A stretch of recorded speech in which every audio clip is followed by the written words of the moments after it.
Palais des Tuileries, vers le 10 août 1792.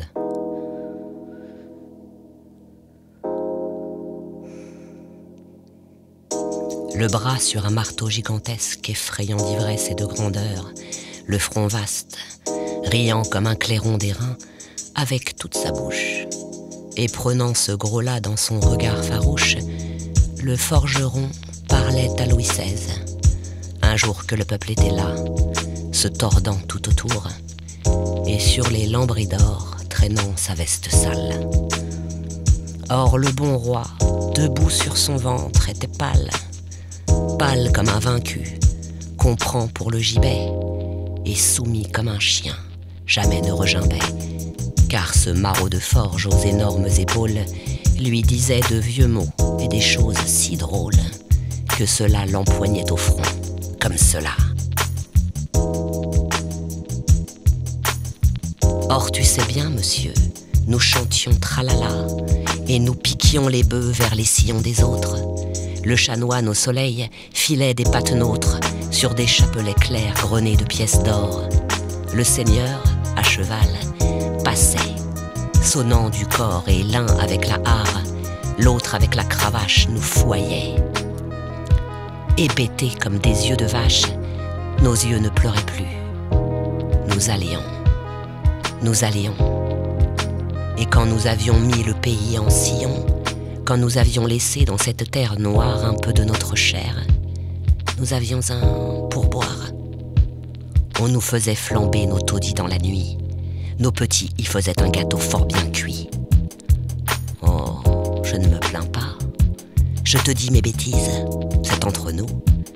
J'admets que tu me contredises. Or, n'est-ce pas joyeux de voir au mois de juin, dans les granges entrer des voitures de foin énormes, de sentir l'odeur de ce qui pousse, des vergers quand il pleut un peu, de l'herbe rousse, de voir des blés, des épis pleins de grains, de penser que cela prépare bien du pain?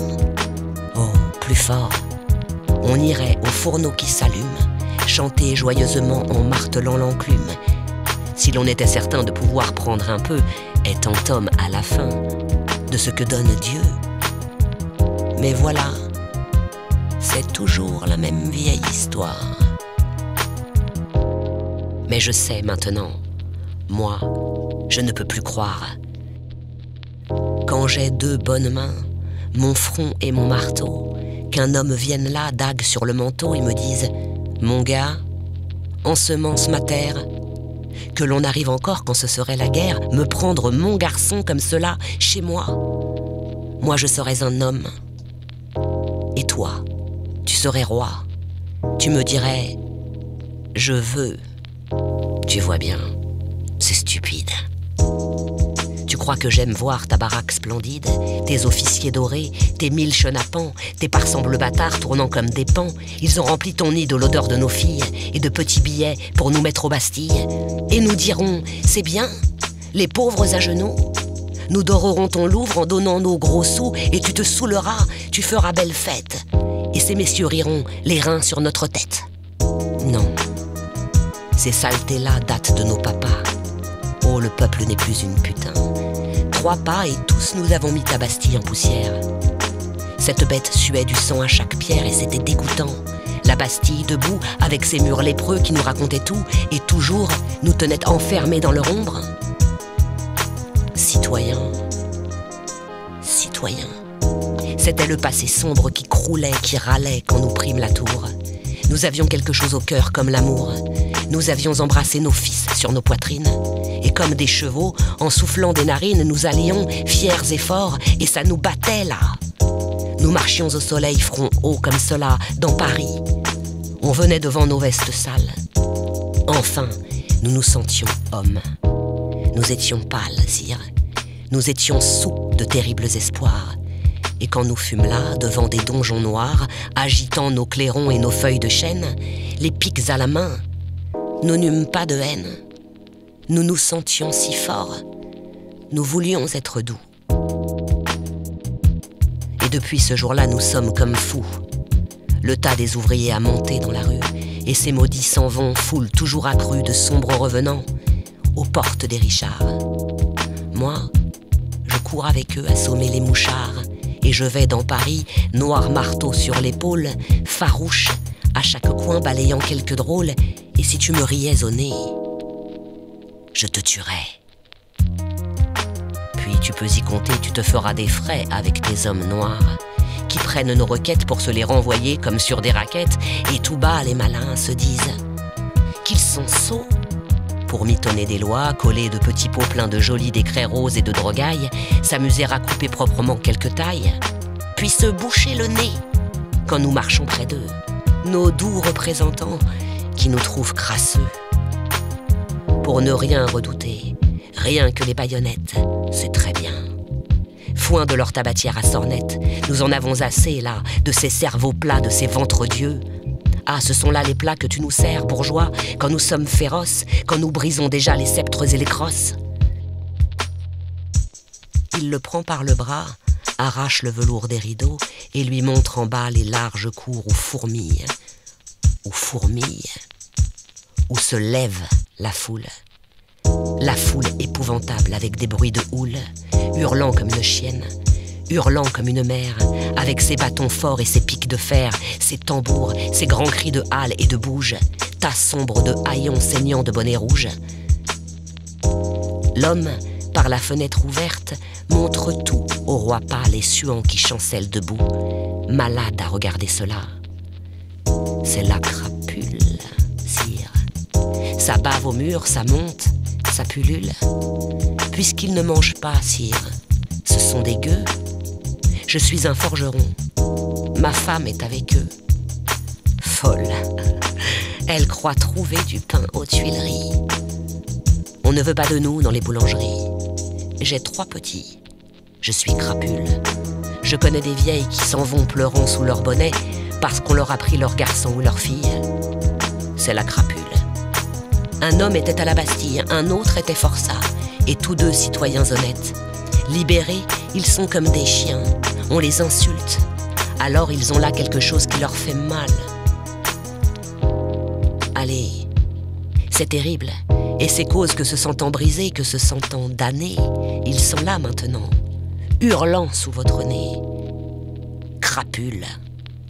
Là-dedans sont des filles, infâmes, parce que vous saviez que c'est faible les femmes, mes seigneurs de la cour, que ça veut toujours bien. Vous avez craché sur l'âme comme rien. Vos belles aujourd'hui sont là. C'est la crapule. Oh, tous les malheureux, tous ceux dont le dos brûle sous le soleil féroce, et qui dans ce travail-là sentent crever leur front. Chapeau bas, mes bourgeois. Oh, ceux-là sont les hommes. Nous sommes ouvriers, sire, ouvriers. Nous sommes pour les grands temps nouveaux où l'on voudra savoir, où l'homme forgera du matin jusqu'au soir, chasseur de grands effets, chasseur de grandes causes, où lentement vainqueur il domptera les choses et montera sur tout, comme sur un cheval. Ô splendide lueur des forges, plus de mal, plus. Ce qu'on ne sait pas, c'est peut-être terrible. Nous saurons.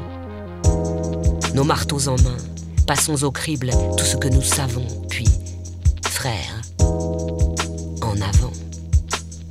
Nous faisons quelquefois ce grand rêve émouvant de vivre simplement, ardemment, sans rien dire de mauvais, travaillant sous l'auguste sourire d'une femme qu'on aime, avec un noble amour, où l'on travaillerait fièrement tout le jour, écoutant le devoir comme un clairon qui sonne, et l'on se sentirait très heureux, et personne, oh personne surtout, ne vous ferait ployer. On aurait un fusil au-dessus du foyer. Oh mais l'air est tout plein d'une odeur de bataille. Que te disais-je donc? Je suis de la canaille. Il reste des mouchards et des accapareurs.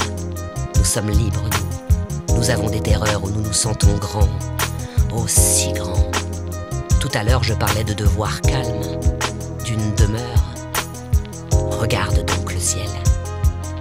C'est trop petit pour nous. Nous crèverions de chaud, nous serions à genoux. Regarde donc le ciel. Je rentre dans la foule, dans la grande canaille effroyable qui roule, sire, tes vieux canons sur les sales pavés. Oh, quand nous serons morts, nous les aurons lavés, et si devant nos cris, devant notre vengeance, les pattes des vieux rois mordorés sur la France poussent leur régiment en habit de gala, eh bien, n'est-ce pas, vous tous? Merde à ces chiens-là.